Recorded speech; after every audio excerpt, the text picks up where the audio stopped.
Nalingi nanga mot d'espace. Ona banda ko naviguer. Très heureux, chers internautes, de vous avoir encore trop.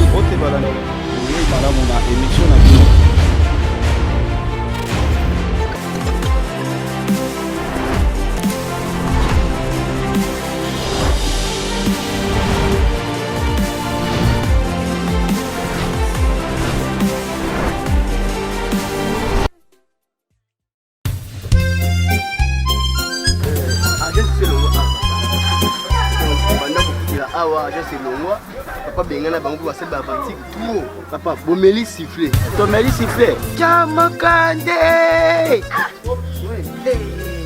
ça tu vois voilà là tout le monde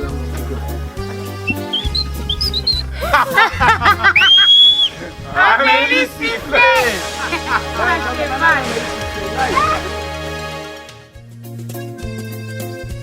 c'est biloko na agence moko na lemba Bajasi nyonso eza ya mavwanga. Saba. Nana.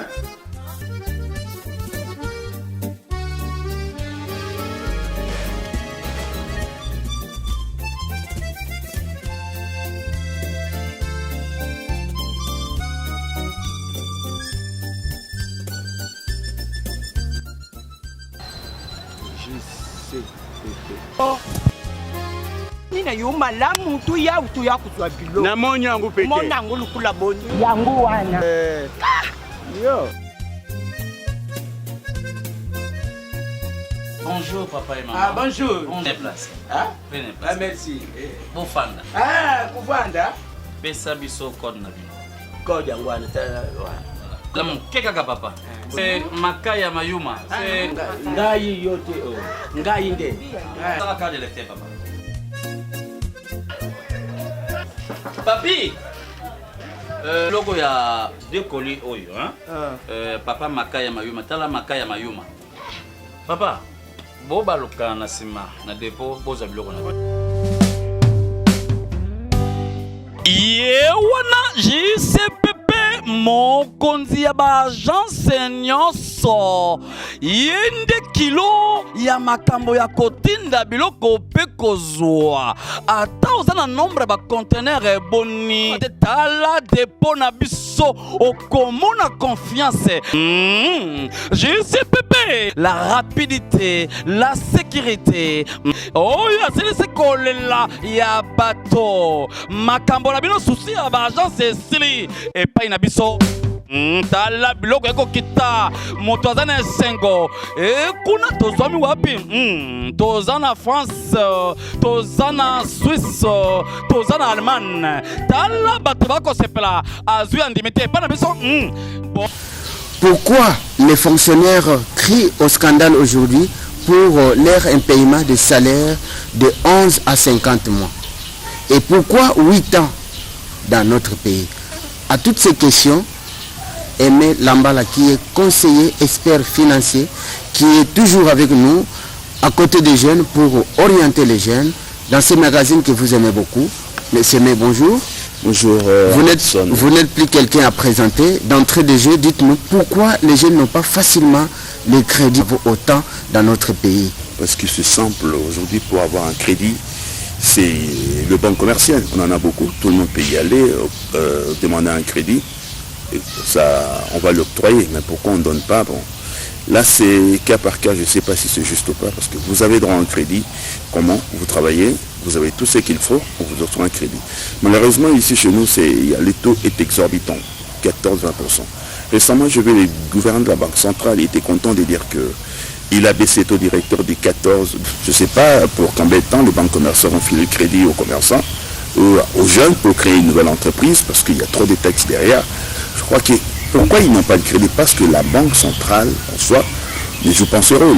L'État en général, par le biais de la Banque centrale, ils sont indifférents. C'est-à-dire qu'ils laissent les banques commerciales venir ici. Dans ce pays, la plupart des banques, elles sont étrangères. Il n'y a même pas une banque congolaise. Donc Cameroun, Gabon, ainsi que le Nigeria. Donc il n'y a pas une banque et les Indo-Pakistanais. On n'a pas une banque. C'est-à-dire ces gens viennent ici pour prendre l'argent. C'est la banque de dépôt, ils déposent, ils prennent notre argent, ils refusent de vous donner un crédit. En contrepartie, si vous avez une maison, vous donnez, on garantit qu'ils vous obtiennent un crédit. Alors ça ne marche pas, pourquoi? Parce que la banque centrale ne joue pas ce rôle. C'est-à-dire le taux aurait été très important. Le gouvernement est derrière aussi. Il faut que le gouvernement injecte l'argent de la banque centrale pour donner aux banques commerciales. Les banques peuvent octroyer des crédits. Les banques sont où? Ils se situent maintenant en ville. Les gens sont à l'extérieur de la ville. La ville, à la cité, on dit. Alors, dans les communes, il n'y a pas de banque. Il n'y a pas. Il fallait changer le système. Moi, je dis, avec le système, ça a échoué. Ça ne marchera jamais. On peut changer 10 gouvernements, 10 chefs d'État, ça ne marchera jamais. Il faut changer le système. Il faut maintenant une banque de proximité. Comme je disais tantôt, la banque des communes et des provinces qui va octroyer les crédits aux jeunes de la commune, aux communaux, tous ces gens-là, octroyer les crédits aux entreprises de la commune. Renflouer l'économie réelle de proximité. Le gouvernement de la Banque centrale était très content de dire que les banques commerciales, ils ont travaillé beaucoup, il y a la hausse, tout ça, tout. Il y a eu même la croissance, l'investissement. L'année 2018, je dis, c'est faux, monsieur le gouverneur. L'année 2018, il n'y a eu pas une croissance. Si vous parlez de 7% de croissance, je ne crois pas. Quand on parle de 7% de croissance, on voit ça. L'année 2017, les gens n'ont pas consommé, il n'y a eu pas d'investissement. Les gens, ils ont perdu l'élection. Personne n'a fait sortir son argent. Il n'y a eu pas la croissance. Et la récession l'année dernière, 2018, les gens n'ont pas consommé parce qu'ils avaient peur des élections. Il n'y avait pas de crédit. Comment est-ce qu'il dit qu'il y a eu investissement? Je ne crois pas. Il n'y a pas eu investissement, monsieur le gouverneur. C'est-à-dire que vous parlez pour des gens qui sont enfermés quelque part pour eux, cette croissance du 7% là n'ont pas à temps. Quand je vois, je crois, je ne sais pas si le gouvernement confond un peu, quand on voit trop de gens boire l'alcool le long de à 16h, 17h vers leur boulot, c'est ça la croissance à 7%. Je ne crois pas. C'est-à-dire que ce n'est pas une croissance. Les jeunes sont livrés à eux-mêmes pour vendre des cartes téléphoniques, vendre de l'alcool, tout ça, et des petits boulots. Et ce n'est pas les rôles. Ils n'ont même pas de fonds pour démarrer ce qu'il faut. Vous pouvez avoir un fonds, un exemple, vous allez chez Finca, vous donnez le fonds. Pour 100 $, ils vous amènent la police derrière après pour récupérer cet argent. Donc c'est vraiment anormal. Le gouvernement de la Banque centrale, il est content de faire la morale, il est content de faire la publicité pour les banques commerciales qui vivent au détriment de l'État congolais. Ils ne jouent pas les rôles. Il faut changer la donne, il faut apporter autre chose. Il nous faut maintenant l'économie réelle de proximité pilotée par une banque de communes et de provinces que j'ai toujours prôné. 8 ans après, depuis que nous avons eu ce système de bancarisation, mais quel est l'impact de cette bancarisation dans le système économique congolais? La bancarisation en soi, c'était pas une mauvaise idée. Donc, conçu par l'idée Matata pour nous, ainsi que, je ne sais pas, toutes ces bandes-là. Mais qu'est-ce qui se passe? Le système a échoué. Je dis, c'est clairement échoué. Les deux côtés. Ça a échoué aussi pour les gouvernements. Qu'est-ce qui s'est passé au début de 2011? Il y a eu l'histoire, on s'est dit que, ok, bancarisons le fonctionnaire, tout ça de l'État. C'était bien. Tout le monde, traçabilité, l'argent doit passer. Mais dans ce système, je vous dis, il y a des fiascos importants. Je dis clairement. Qu'est-ce qui s'est passé? Il y a plus de 50 000 fonctionnaires fictifs. Qui touchent plus de 50 000 fictifs. Qui touchent cet argent? C'est les hauts fonctionnaires de la Banque centrale. Qui touchent cet argent-là. Je vous dis, il y a 13 000, je crois, 26 fictifs. Et dans les 30 000 doublons. C'est-à-dire que tous les mois, les gens, l'équipe en question, ils touchent plus de, je peux dire, 100 millions de $. Tout le mois. Expliquez-nous un peu le terme fictif pour les jeunes, c'est quoi? Ok, fictif, c'est-à-dire que les gens, c'est quoi? Parce qu'il y a des... Fictif, c'est des gens qui n'existaient pas, c'est-à-dire que je mets les noms là des gens qui ne sont pas là, c'est-à-dire qu'on a mis les noms, tout, avec des numéros des numéros matricules, tout ça, je ne sais pas si les numéros matriculés ou pas, des gens qui n'existaient pas, et l'argent qui sort, c'est 13 000, et les autres des doublons, vous êtes fonctionnaire, monsieur, votre numéro, on le double, il y a quelqu'un d'autre qui, on sort l'argent deux fois pour vous. Et un exemple en province, il y a un Anderson qui fait ça, l'autre en province, ceci veut dire que c'est 30 000 en soi. Pour finir, il y a une cinquantaine de milliers de personnes qui touchent aux environs tous les ans 100 000 $ qui s'échappent dans le système. Qui prend ça, on ne sait pas. Alors deuxièmement, je déplore un peu le système. Pourquoi? J'ai entendu le ministre des Budgets très content de ce système-là, c'était la bancarisation. Ils ont commencé le 8 de ce mois de février en disant ceci que oui, on va continuer la bancarisation, ça marchait, tout. Il y a une équipe qui font là. J'ai toujours déploré ce bal des retraités qui font rien du tout ces gens. Je suis contre cette histoire. La bancarisation n'a pas marché. Et il y a du vol à l'ordonnancement, à la Banque centrale, au ministère des Finances, ils savent ce qui se passe. Puis il y a plus de 50 000 fictifs et de blancs dans ce système. Ce qui veut dire que, je vous dis, messieurs, 100 millions tout le mois. Les dollars. Mais qui partent où? Qui prend ça? Je vous ai dit dans une émission que les plus, excusez-moi les termes c'est trop fort, le voleur, si mes tuteurs m'écoutent, dans ce pays, c'est les hauts fonctionnaires. C'est pas les ministres. Les ministres qui prennent un peu. C'est les hauts fonctionnaires qui détournent plus de 100 millions tout le mois. Deuxièmement, je vous dis encore, je vous mets encore en défi. Vous savez, quand on va payer un peu cette année, il y a eu plus de 16 milliards comme ça de francs congolais. À chaque fois, le problème est ceci. Quand la Banque centrale envoie l'argent aux banques commerciales, qu'est-ce qu'ils disent? Il faut, dans les 10 jours, vous avez ça, cet argent-là, dans les, une fois vous avez l'argent, 48 heures, il faut payer. Et dans les 10 jours, si il y a personne, les restes, il faut rapatrier à la Banque centrale. La Banque centrale, une fois ils ont ça, l'argent, les 10 jours qui suivent, ils vont envoyer cet argent au trésor de l'État. Alors, dans certaines provinces, il n'y a que 3 jours parce que on envoie l'argent, les banques n'ont pas de succursales là-bas, ils utilisent de MPSA, de Monégram, de RTL Monnaie, tout ça pour payer les fonctionnaires. Ça peut être 2-3 jours au maxi. Et le reste de l'argent, ça revient à la banque. Et cet argent revient où? C'est-à-dire que cet argent revient à la banque et la banque renvoie ça à qui? Au trésor ou pas. Cet argent disparaît à ce point-là. On ne sait pas là où part cet argent. Et chaque mois, il y a 16 000 milliards qui partent comme ça. On ne sait pas d'où ils partent. Vous savez un peu la commission qui gère un peu la commission de bancarisation, tout ça, à la Banque centrale. Ces gens-là perçoivent tous les mois, à la tête d'un fonctionnaire, 3,5 $. Pour la gestion. Sur la population. Sur les fonctionnaires. Si tu es fonctionnaire, mais si on paie ton argent, tout le mois, on prétranche 3,5 $, dans le... À quoi 9 000 francs comme ça. On paye à ces 12 personnes-là. 16 ou 12 personnes. Aujourd'hui, ils sont devenus 166, je ne crois pas si c'est vrai. Ils payent à ces gens-là. Ils sont fonctionnaires quelque part. Et vous, monsieur, vous travaillez le matin, vous payez encore à ces gens 3,5 $. Et ils ont réduit ça à 2,5 $, vu que la crise est passée. C'est honteux. Est-ce que c'est normal? C'est pas normal. Je vous dis, tout le mois, cette commission-là prenne près des contribuables, non pas des contribuables, des fonctionnaires congolais, 4 500 000 $ tous les mois pour eux. Ils se partagent entre eux. C'est grave ça. Mais comment on peut mettre fin à ce système? Et moi j'aurais cru, vous savez, dans un pays développé, des gens qui se respectent, quand j'entends voir des choses comme ça, même le ministre du budget devait démissionner. C'est une honte. Finance budget, tous ces banques, la Banque centrale. Il y a détournement d'argent. La Banque centrale, du budget, finance, devait démissionner ces ministres. Est-ce que d'abord, dans notre pays, nous pouvons avoir ces ministères-là, finance, budget, économie, ça ne peut pas être géré par une personne? Oui, on peut le faire aussi une seule personne. Est-ce que c'est difficile? Non, c'est pas difficile, c'est la volonté politique. Aujourd'hui, on répartisse un peu le poste parce que je suis de tel parti à tel parti. Le pays meurt, pourquoi? Parce qu'on est plus dans le parti.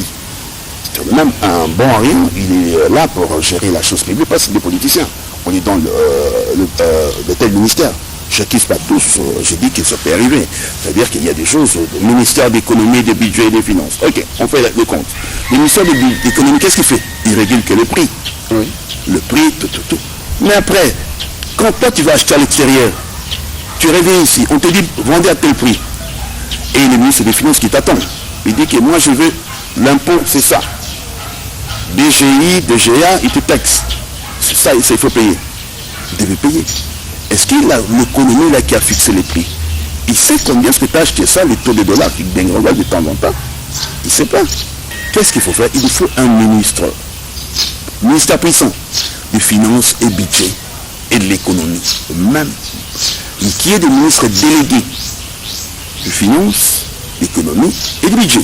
C'est-à-dire que seul le patron il est là, c'est lui qui est là. Il peut dire que bon, ça, on va majorer, on ne peut pas majorer tout ça. Là, ça sera mieux. Le ministre du budget, c'est quoi? Récolter les fonds, chercher l'argent, tout ça. J'ai parlé aussi que pourquoi ça ne marche pas, parce que le haut fonctionnaire est corrompu. Parce que c'est comme une thermite, quoi. Tout est déjà foutu. Alors, c'est la coquille vide qui reste là-bas. tout est foutu. Le nouveau gouvernement, j'accuse personne, j'ai dit tout ce qui est vrai économiquement, quoi. Je dis, le nouveau gouvernement doit vraiment faire attention, parce qu'on a un budget de 6 milliards de dollars. Je vous donne un exemple, monsieur. Si je vous dis qu'un pays comme l'Algérie, ils ont le pétrole, ils ont un budget de 360 milliards. L'Angola à côté peut avoir 180 milliards.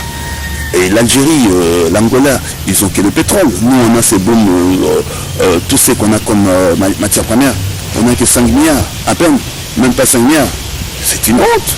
Quand je vois que tout le monde se profile un peu, devenir député, ministre, tout ça, c'est une honte. C'est une honte. Mais vous, en tant qu'expert, par rapport à tout ce que vous avez épinglé comme déficit, détournement et tout ça, avec ce système de bancarisation, comment contrôler, comment mettre un peu fin à tout ce qui est cet argent-là qui sort par-ci, par-là? Il faut qu'il y ait vraiment de discipline. Il faut qu'il y ait vraiment de rigueur dans les sanctions. On a entendu quelque chose, il faut sanctionner fort. Il faut sanctionner fort, on arrête le coupable, on détecte qu'est-ce qu'il y a derrière là-bas. Et la chose doit être connue. Là, la meilleure des choses. On peut mettre une police, que je parle une police financière indépendante du chef de l'État. C'est ce qu'il faut faire en premier. Et il faut dénoncer. Il y a des fonctionnaires qui peuvent dénoncer quelque chose. Il a anonymement, on lui donne quelque chose en guise de récompense. C'est ça. Mais pour l'instant, le système est infecté. C'est pas facile. La fonction publique qui tue ce pays. S'il n'y a pas un budget de 10 milliards, parce que les hauts fonctionnaires, c'est eux qui bouffent l'argent. Le ministre vient après. Je vous dis quelque chose, excuse-moi, je n'accuse pas, je n'insulte pas. Un ministre qui quitte son boulot, 6 mois, 1 an après, il n'a plus le vie qu'il avait. On remarque ça en vie, donc il n'a pas l'argent. Mais un fonctionnaire, il est toujours bien loti, ce qui veut dire que c'est eux le premier à traquer, même pas les ministres. La preuve en est que M. Tchibala a instauré un peu, donné un peu le ministre après leur fonction des émoluments, tout ça. Parce que 6 mois après, ils n'ont plus rien. Mais les hauts fonctionnaires, ils sont toujours plus riches, les millionnaires. Vous allez remarquer que beaucoup de fonctionnaires sont en train de crier aujourd'hui à cause de l'impayement de 11 mois, 50 mois. Et pourquoi seulement le moment ici? Tout ce temps, pourquoi on a géré ces problèmes? C'est peur des gendarmes. Les gendarmes, et là, on ne peut pas faire de bêtises. C'est-à-dire, c'était ça. Le système ancien, c'était qu'il y avait... les gens n'avaient pas dénoncé. Il y a l'abus, on regardait, on disait rien. Les nouveaux pouvoirs est venu, c'est un déclic, tout le monde attendait à ça. Il est venu, le président Tshisekedi a dit que je dois tout faire, mettre en prison, tout. Donc voilà, que les gens commencent à crier. Donc les salaires, c'est un devoir, c'est une obligation. Quelqu'un qui a travaillé 1 mois, 2 mois, 3 mois. Moi j'en ai vu dans des grandes sociétés ici d'État, il y a des gens qui travaillent le matin, ils quittent le matin, ils vont au boulot, ils n'ont même pas de transport, ils marchent à pied jusqu'au boulot, tout ça. Et pour finir, ils ne sont pas rémunérés tous les mois. C'est une honte. Un DG qui débarque dans une entreprise aussi, véhicule de fonction, garde du corps, tout ça, c'est une honte, monsieur. Alors qu'est-ce qui ne va pas? Parce que les entreprises, elles sont déjà infectées, elles sont malades. Toutes ces entreprises, je peux en citer une, la SCTP, l'ONATRA, c'est aussi une entreprise déjà malade, il fallait la privatiser.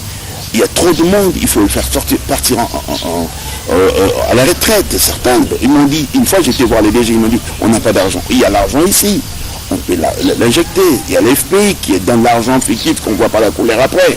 Pourquoi pas donner à ces gens-là partir en retraite paisible? Il y a l'INSS qui collecte aussi le retraite des gens. Qu'est-ce qu'ils font avec l'argent? Ils mettent l'argent où l'INSS? Je ne sais pas dans quelle caisse ils mettent ça, dans toutes ces banques commerciales. L'INSS, est-ce qu'ils, quand ils payent le fonctionnaire, ils voient aussi l'inflation, sur quelle base, tout ça? Ils ont changé les I en C, qu'est-ce que ça donnait? Rien du tout. C'est la couleur. Ils sont fiers d'organiser la balle de retraite tous ces temps. Il n'y a rien du tout. Qu'est-ce qui marche? Parce que les entreprises de l'État, il n'y a pas de bons gestionnaires. Tous ceux qui sont là, c'est des gens, parce qu'ils sortent d'un tel parti politique, ils viennent là. Parce qu'il y a d'un tel parti politique, ils viennent là. Ce qui fait que les entreprises ne marchent pas. Je donne un exemple, il y a aussi, qu'est-ce qui ne marche pas? Il peut y avoir un bon directeur général de l'entreprise. Mais le système aussi syndical est infecté. N'oubliez pas, c'est-à-dire qu'il y a ceux qui sont là, qui mangent avec le système. Une fois l'autre DG arrive, on ne veut pas de lui, on va le faire partir. Il faut chercher un peu de grève par-ci par-là. J'en ai vu à l'OCC, il y a le syndicat qui ne voulait pas de DG, chaque fois il le faisait partir. C'est-à-dire que chez beaucoup d'entreprises de l'État, tout ça, si on ne veut pas la tête de la personne, on le chasse. Et les mandataires aussi, il y en a 3 quarts, ils ne sont pas compétents. Moi je crois que quand demain on veut nommer un entrepreneur ou un mandataire, il faut savoir qu'est-ce qu'il a fait dans le passé. Bon, on peut ne pas faire quelque chose dans le passé. Il faut dire que l'objectif c'est le résultat. Qu'est-ce qui part? Il faut avoir des hommes intègres. Qu'est-ce qui va sur les hommes de terrain? C'est-à-dire qu'il y a des hommes de terrain qui savent aussi, c'est-à-dire que moi on me dit que tu es DG de l'entreprise, l'objectif c'est le résultat. Je peux dire demain si ça ne va pas, je vais partir. Mais si je débarque demain, je dis ok, ça peut y aller. La Poste en RDC, c'est vraiment les enfants pauvres de la République. Quand je vois la Poste, c'est la crise. Mais alors, qui peut investir à la Poste? Personne, monsieur. Parce que c'est les dirigeants qui sont là, ils ne sont pas compétitifs. Les gens qui sont là, ils ne sont pas des gens du terrain. Ils ne savent pas comment créer une richesse. L'idée, il faut créer une richesse. Et parfois, on n'engage pas facilement les jeunes dans les entreprises. On n'engage pas parce que tous ceux qui sont là, ils ne partent pas. C'est-à-dire que c'est comme dans une chorale, ceux qui entrent, qui sortent, tout ça. C'est-à-dire que ce n'est pas une entreprise. Une entreprise, c'est le résultat. Je donne un exemple. Je citerai les noms. Il y a l'entreprise qui est chez nous ici, Vodacom, Orange, ces entreprises de l'État. C'est en France, c'est l'État. Ils font l'argent. Comment est-ce que nous, la Poste, parce qu'il y a, en France, c'est l'Orange, il y a la partie Poste, il y a la partie téléphonique. Alors, ils font de l'argent. Comment est-ce que la Poste n'arrive pas à faire de l'argent? L'image de la Poste est permis. Parce qu'il n'y a pas de bons managers, excusez-moi les termes. Je passe à la SONAS, il n'y a rien du tout. Je vais un peu, quelle société encore? Lonatra, SNCC, toutes ces sociétés-là. Il n'y a pas de bons managers. Moi, je préfère qu'on me dise qu'il y a une entreprise en faillite, monsieur, je veux qu'elle devienne rentable demain. Je dis, ok, c'est mon défi, c'est ça. Je vous ai dit dans une émission, la Poste n'a rien comme l'argent. On peut créer la richesse et ramener à 10 à 12 milliards à la Poste du dollar. Plus que le budget national de 5 milliards qui n'arrive même pas. Ce qu'il faut, c'est-à-dire qu'on n'engagera jamais les jeunes. Tant que tous ces gens qui sont là devaient être à partir à la retraite, l'INSS est incapable de donner une bonne retraite, de faire la couverture partout. Deuxièmement, vous savez les oubliés aussi de l'INSS, les gens qui travaillent chez Indo-Pakistanais. On crie fort, ils ne respectent pas les SMIC. Moi je dis le ministre même de l'économie, je vous mets en défi. Vous ne pouvez pas condamner ces Indo-Pakistanais, monsieur. C'est vous l'auteur. Pourquoi? Parce que ces gens-là, ils ont une petite boutique. Ils vendent. Quand ils engagent 50 Congolais à $50, vous voulez qu'ils payent 150 à chacun. Vous avez le frais de la douane, c'est combien? Il faut réduire d'abord la douane. Et ces gens-là, ils auront beaucoup d'argent qui peut payer $150 nos compatriotes. Tant que la douane est importante, ces gens auront toujours ces salaires de misère. Il ne faut pas condamner ces gens. Toi, tu veux dire que payer les 150 de SMIC, c'est impossible. Ils ne peuvent pas. Alors, à la place, ils vont faire ceci. Ils ont 15 travailleurs à la place. Au lieu d'avoir 15, je peux en avoir que 5 pour payer les 150. Et les 10 autres, allez, démerdez-vous. Qui va leur donner l'argent? L'État ne crée même pas d'emploi. Il faut d'abord condamner l'État congolais qui ne joue pas son rôle. Le ministère du Travail qui ne joue pas son rôle. Le ministre, on ne peut pas dire que venez dénoncer. C'est une honte quand un ministre parle comme ça. Il devait peut-être démissionner, mais il ne sait pas. Tout ce qu'il dit n'est pas juste. Voilà, chers téléspectateurs, à travers ces magazines, Jeunesse et Développement, nous sommes en train de parler parce que pour parler de développement, nous devons dénoncer les antivaleurs, nous devons contribuer, nous devons apporter notre expertise pour évoluer un peu. Mais si les antivaleurs gangrènent notre société, les entreprises publiques sont devenues des choses dans des poches des individus, alors nous devons dénoncer le mal. Donc si dans des entreprises publiques, nous avons des DG honnêtes, nous avons des hommes intègres. Là, je salue en passant le DG Ernest Kabila. C'est un homme parce qu'il met de l'ordre. Il met de l'ordre et il travaille pour l'intérêt de la population, il travaille pour l'intérêt des travailleurs. Parlez-nous aussi, par exemple, des contrats.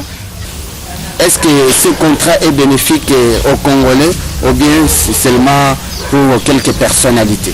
RPTC, c'est quoi? C'est un nouveau contrat que les gouvernements actuels qui n'ont pas encore démissionné, ils ont fait pour remonter un peu le prix du télécom. Internet et consorts, de 60%. Ce qui est grave. C'est-à-dire qu'ils devaient faire ça avec une entreprise AGI qui n'existe nulle part au monde. Et cette entreprise devait avoir le contrôle de tout ce qui est flux téléphonique, tout. On va majorer de 60% pour que cette société-là touche. AGI devait toucher 85% de l'argent total. Et l'État congolais 10%. Les 5% aux experts. Est-ce que c'est normal? C'est pas normal. À une société qu'on ne connaît même pas, si étrangère, pourquoi pas une société de l'État? Ça devrait être une société de l'État. Comment est-ce qu'on doit apporter, excuse-moi, des experts externes pour reprendre 85%? C'est grave, monsieur le Premier ministre Tchibala. C'est très grave. Je ne peux pas accepter un truc comme ça. Je conseillerais un peu cette deal fictif qu'on puisse plus continuer. C'est-à-dire que c'est impossible. Comment est-ce que AGI doit toucher 85% d'un contrat pour que les Congolais supportent à 60%? Je dis et je répète un mot. Vodacom, Airtel, je ne sais pas pour Airtel, Vodacom, Orange avec les autres, ils ont déjà récupéré leur mise de départ. Ces sociétés-là travaillent aujourd'hui à bénéfice. Tout ce qu'ils ont investi dans le passé, ils ont déjà récupéré ça. Pourquoi encore mettre plus d'argent dans la téléphonie? En une journée, ils gagnent plusieurs millions de dollars en une journée. Et la nouvelle société, ils sont là pour reprendre 85%. Moi, je crois que dans mon livre, j'ai une idée, je parlais quand même de prix téléphonique. Je préfère que cet argent-là rentre supporter beaucoup de choses à l'État et de charges que l'État peut en avoir. Mais pas par une société fictive comme ça de prendre 85%. Ils ne créeront pas l'emploi, les jeunes cherchent l'emploi, il n'y en aura pas. Donc, tu te rends compte, 85% AGI doit prendre. Dites-nous comment les jeunes peuvent maintenant s'en sortir pour monter leurs entreprises et où avoir les fonds concrètement. Les jeunes Congolais, ils sont capables pour vraiment travailler. Ils ont la motivation, ils ont étudié, tous ils ont étudié, vraiment. C'est une honte de voir tout ce monde-là vraiment en chômage. Parce que jusqu'à présent, l'État est incapable de créer d'emplois. Je ne sais pas comment est-ce qu'ils vont commencer. Mais il y a les méthodes à créer d'emplois. Je dis dans une émission à vous, il y a un an comme ça, l'État doit débloquer 5% pour le jeune. C'est-à-dire 5% du budget. Si c'est 5, c'est beaucoup, même 3% du budget. Créer d'emplois par les systèmes de banques des communes et des provinces de proximité. Dans chaque commune, on a une entité de l'État, de la banque, qui surveille. J'ai donné 100 $ à un jeune et je sais que tout le soir, il vient donner les comptes, tout ce qu'il a travaillé, et il y a un suivi. 3/4 des choses qui se passent dans ce pays, il n'y a pas de suivi. La garantie, c'est quoi? C'est une maison, un véhicule, tout ça pour garantir, pour donner 100 $. Même chez Finca et les autres, ça a marché au début. Aujourd'hui, mais un jeune qui n'a pas de maison, un jeune qui n'a pas de un jeune qui n'a pas de maison, il cherche que 100 $ pour s'en sortir. C'est difficile à voir. C'est-à-dire qu'il a étudié. Et 3/4 des cas, 3/4 de jeunes, 3/4 je dis, ils finissent pour ne pas rester un peu au détriment des parents, vendre des cartes dans le long de la rue. C'est une honte. C'est une honte pour une jeunesse comme ça. C'est une honte quand les autres passent en 4x4 sans regarder la couleur des yeux de ce jeune-là. C'est une honte. Les jeunes, c'est courage. Il faut la banque des communes et des provinces. J'en parle, mais il faut que quelqu'un qui connaît la chose. On peut dire demain, mais ça ne marchera pas. Il faut vraiment la banque. Il y a beaucoup de métiers. Moi, j'en ai parlé aussi. Je peux en créer. On peut en créer avec vous. Même 10 millions d'emplois. Je suis capable, je vous dis. Et je dis que j'ai travaillé, j'écris un livre, on peut ramasser 150 milliards de dollars dans le service. Qu'est-ce que tu ce pays? Parce qu'on a abandonné le service, on passe plus dans le minerai et consort. On pense toujours à l'extérieur. Oublions ça, il y a des potentialités ici. Il y a plus de 100 à 80 milliards de dollars ou en francs congolais qui traînent dans les circuits parallèles, dont la banque au noir, donc qui fuit, il y a l'inflation immobilière, il y a beaucoup de choses à réguler. Voilà, les jeunes pour s'en sortir, je crois que l'État doit inciter le banque commerciale à donner des crédits. Facilement. Mais c'est difficile toujours. Alors, les banques, ils peuvent avoir l'argent. Les garanties, c'est quoi? Il n'y a pas d'argent. Faisons comme le microcrédit chez Younous, ça dit que je vous donne, la conscience viendra. J'ai développé un système de par la Banque des communes des provinces. Si on vous donne l'argent, les gens dans l'aire commune, ils sont fiers de développer l'aire commune. L'investissement communal passera en premier, M. Tshisekedi, le président, que tout ce qu'on peut en parler. Il faut commencer d'abord par le bas, le commune, les entreprises communales. On crée la richesse au niveau de la commune. C'est ce qui est plus important. Tout ce qu'on parle de budget, des investisseurs étrangers, tout ça, c'est des choses qui ne viendront pas de nous. Toi, tu as ta société Anderson, qui dit, ok, j'ai 5 travailleurs chez moi ici, dans ton atelier, tu as 10 travailleurs. Tu dis, j'ai 10 travailleurs. Qu'est-ce que je veux faire? Ok, je vais déloger un peu mon atelier en prison. C'est-à-dire que je donne la chance à 5-6 jeunes. Ou c'est simple. L'État vous dit, mais je vous donne l'argent en crédit. 10 000 $ en crédit ou 50 000 $ en crédit. Les conditions, c'est quoi? C'est-à-dire qu'il faut créer un emploi en prison. C'est-à-dire, dehors, vous avez 10 travailleurs, en prison, vous prenez même 5. C'est-à-dire qu'ils sont là, en train de travailler, mais un minimum salarial. Il ne faut pas payer comme des gens qui sont dehors, ils ont des charges. En minimum, on leur paye. À la sortie, ils ont quand même quelque chose. Mais il faut qu'il y ait une croissance. Moi, je peux venir là-bas. Qui va amener sa société en prison? Il n'y a même pas de offres de travail ici. C'est-à-dire, non, là, on peut former. Et quand ils sont embauchés dans des sociétés à l'extérieur. Non, il y a même, ceux qui sont dehors, ils n'ont même pas de travail. Vous savez combien de jeunes sont chômeurs? Il y en a beaucoup. Il faut commencer d'abord à créer de la richesse. Il faut commencer d'abord à créer le pouvoir d'achat. Tu construis une table. Il faut que 10 personnes soient capables d'acheter ça. S'ils sont capables d'acheter, vous allez en créer, il y en a beaucoup. Il faut que l'État pousse les gens à la consommation. Il faut que les pouvoirs d'achat augmentent. Il faut que les salaires suivent. Et j'ai un bon salaire, je peux investir dans un bureau, chez moi, une télé, tout ce qui soit, c'est ça. Une chaise, une table, c'est ça. Sans qu'il y ait ce boom-là que l'État peut pousser, sans la contribution de l'État, qui est le pouvoir d'achat, ça ne marcherait jamais. Merci, aimables chers téléspectateurs. Vous avez aimé ces magazines et tout ce que nous avons parlé sur la création d'emplois, l'économie, tout ce qui est détournement anti-valeurs. Nous disons non, non, cette fois-ci, l'État doit être au-dessus de tout. L'État doit faire son travail par rapport à la sanction. Nous devons sentir que l'État existe.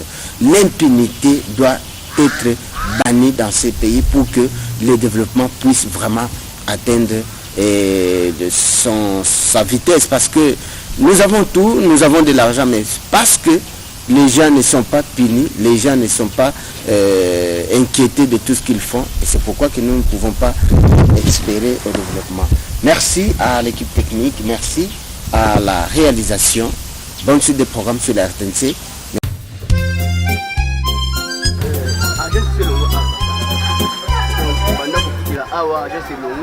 Papa bengana bango ba seba bantique tout. Papa bomeli siffler. Tomeli sifflet. Kamakande.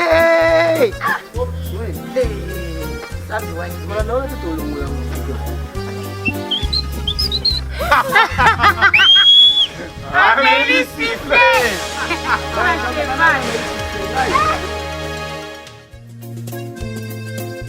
ate biloko na agence moko na lemba wana na JCPP Bagence nyonso eza ya mavwanga. Saba. Nana.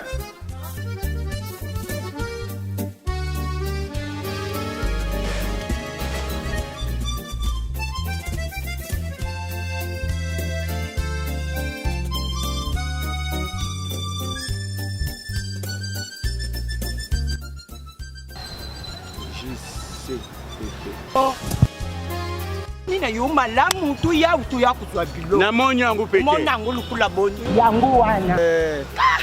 Yo. Bonjour papa et maman. Ah bonjour. Prenez place. Ah? Prenez Ah place. merci. Bofanda. Ah kuvanda. Pesa biso code na bino. Koja ngwana. Lamu kekaka papa. Makaya Mayuma. Ngai yote o. Ngai nde. Ça va de l'été, papa. Papi, logo ya deux colis oyo, hein? Papa Makaya Mayuma, tala Makaya Mayuma. Papa, bo baluka na sima na dépôt boza biloko na. Yewana JCPP mokonzi ya ba agence nyonso yende kilo ya makambo ya kotinda biloko pe kozwa ata oza na nombre ba conteneur boni tala dépôt na biso okomona confiance. JCPP, la rapidité, la sécurité. Oh ya c'est kolela ya bato makambo la bino souci ya ba agence sili et pas na biso. Tala biloko eko kita moto azana esengo kuna tozwami wapi tozana France tozana Suisse tozana Allemagne tala bato bakosepela azwi andimite epa na biso boke senezali nalingi nanga mot de passe mpona bandako na bige. Très heureux, chers internautes, de vous avoir encore trop. Ote balana. Oui, madame, on a émission.